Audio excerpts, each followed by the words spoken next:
নমস্কার, আমি চিন্ময় স্যার। তো আজকে বলবো সার্চ অ্যান্ড ইন্ডিসেসের অঙ্ক। এটি বর্তমানে যে রেলওয়ে এক্সাম চলছে গ্রুপ ডি, বিভিন্ন শিফটে, অনেকগুলি শিফটে এই কোশ্চেনটা এসছে, সেখান থেকে আমি কালেক্ট করে তোমাদের সামনে নিয়ে এসেছি। এবং তোমরা শুরু থেকে শেষ পর্যন্ত দেখো ক্লাসটা, এবং তোমাদের যদি ভালো লাগে ক্লাসটা একটা লাইক করে দিয়েছো। তোমাদের কাছে প্রত্যেকটা কোশ্চেনে প্রত্যেকটা নাম্বার তোমাদের কাছে গুরুত্বপূর্ণ, তাই একটা নাম্বারও যাতে তোমাদের উপকারে আসে সেই জন্য আমি ক্লাসটি নিয়ে এসেছি। চলো স্টার্ট করা যাক। তা বলেছে দ্য গ্রেটেস্ট নাম্বার এবং 2 to the power 60, 3 to the power 48, 4 to the power 36 and 5 to the power 24, মানে এই চারটে সংখ্যার মধ্যে কোনটি সবচেয়ে বড় সেটা তোমাকে বের করতে হবে। অপশন দেওয়া আছে নিচে A B C D। বাংলাটা একবার দেখে নিই, এদের মধ্যে কোন সংখ্যাটি বড় সংখ্যা? 2 to the power 60, 3 to the power 48, 4 to the power 36 and 5 to the power 24। MTS এক্সামে এসছে, আমি যে কোশ্চেনগুলো এখানটায় করাই সেই কোশ্চেনগুলো কোনো না কোনো এক্সামে এসছে, ঠিক আছে। আর এই কোশ্চেনটা রেলওয়ে গ্রুপ ডি যেটা চলছে এখন রানিং এক্সাম, বারবার আসছে, সুতরাং তোমরা শুরু থেকে শেষ পর্যন্ত মনোযোগ দিয়ে দেখো এবং ক্লাসের শেষে ক্লাসটা ভালো লাগলে একটা লাইক করে দিয়ে যেও। চলো স্টার্ট করা যাক। অ্যান্সার ফার্স্ট আমরা কি করবো, এই সংখ্যা চারটিকে লিখে নেবো। 2 to the power 60, 3 to the power 48, আচ্ছা 4 to the power 36 R 5 to the power 24। এবার ফার্স্ট আমরা কি করবো, এই পাওয়ারগুলো আছে, পাওয়ারগুলোর গসাগু নিয়ে নেবো। পাওয়ারগুলোর গসাগু নিলে পরে কি দাঁড়াচ্ছে? 12 দাঁড়াচ্ছে। 12কে দেখো 60কে ভাগ যায়, 48কেও ভাগ যায়, 36কেও ভাগ যায়, বা 24কেও ভাগ যায়। এই পাওয়ারগুলোর এই স্টেপ নিয়ে নেবো, ঠিক আছে। এই স্টেপ মানে হাইয়েস্ট কমন ফ্যাক্টর, মানে গসাগু। তো এবার আমরা কি করি, 2কে 5 into 12 করে দিলাম, 3কে 4 into 12 করে দিলাম, আর 4কে 3 into 12 করে দিলাম,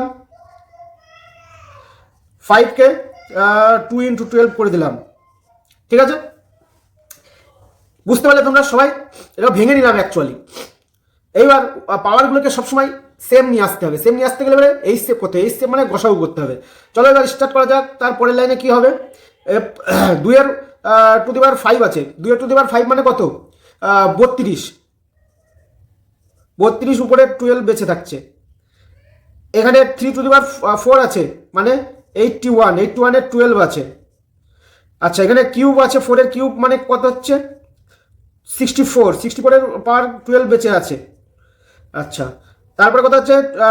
5 এর টু দি পাওয়ার 2 আছে, মানে 25 উপরে 12 রয়ে গেছে। 12টাকে আর আমরা করে নিই, পাওয়ারগুলো সেম চলে এসছে। এইবার এখান থেকে তোমরা এমনি দেখে বুঝতে পারছো যে কোন সংখ্যাটা বড় হতে পারে। যে সংখ্যাটা বড়, পাওয়ারগুলো তো সেম আছে, যে সংখ্যাটা বড় সেটাই বড় হবে। এখানে দেখতে পাচ্ছি 81টা বড় আছে, পাওয়ার তো সবার সেম। যে সংখ্যাটা বড় হবে, পাওয়ার সেম আছে, সেই সংখ্যাটাই অ্যান্সার হবে।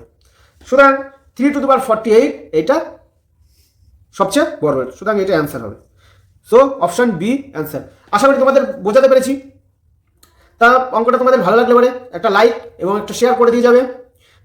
তো আরেকবার আমি বিশ্লেষণ করে দিচ্ছি। ফার্স্টে এই যে পাওয়ারগুলো রয়েছে দেখে নাও, নীল কালিতে দিয়ে দিচ্ছি। পাওয়ারগুলো রয়েছে, সংখ্যাগুলির পাওয়ারগুলোর এই স্টেপ নেবে, মানে হাইয়েস্ট কমন ফ্যাক্টর নিয়ে নিলে, মানে গসাগু নিয়ে নিলে। গসাগু কত হলো? 12। এবার ভাঙতে সুবিধা হবে। এবার 2 এর উপরে 60 আছে, 5কে 12 দিয়ে গুণ করলাম, 48কে 4 into 12, আর 36কে 3 into 12, 24কে 2 into 12, এইভাবে ভেঙে নিলাম। পাওয়ারগুলোকে সেম নিয়ে আসবো। তারপরে 2 এর 2 to the power 5 এটাকে ভেঙে নিলাম, 3 to the power 4 এটাকে ভেঙে নিলাম, 4 to the power 3 এটাকে ভেঙে নিলাম, আর 5 to the power 2 এটাকে ভেঙে নিলাম, নিয়ে পাওয়ারগুলো সেম রেখে দিলাম। এবার যে সংখ্যাটি বড় থাকবে সেই সংখ্যাটি অ্যান্সার হবে, ঠিক আছে। আশা করি তোমরা বুঝতে পেরেছো। ভালো লাগলে লাইক আর শেয়ার করে দাও, ঠিক আছে। Thank you.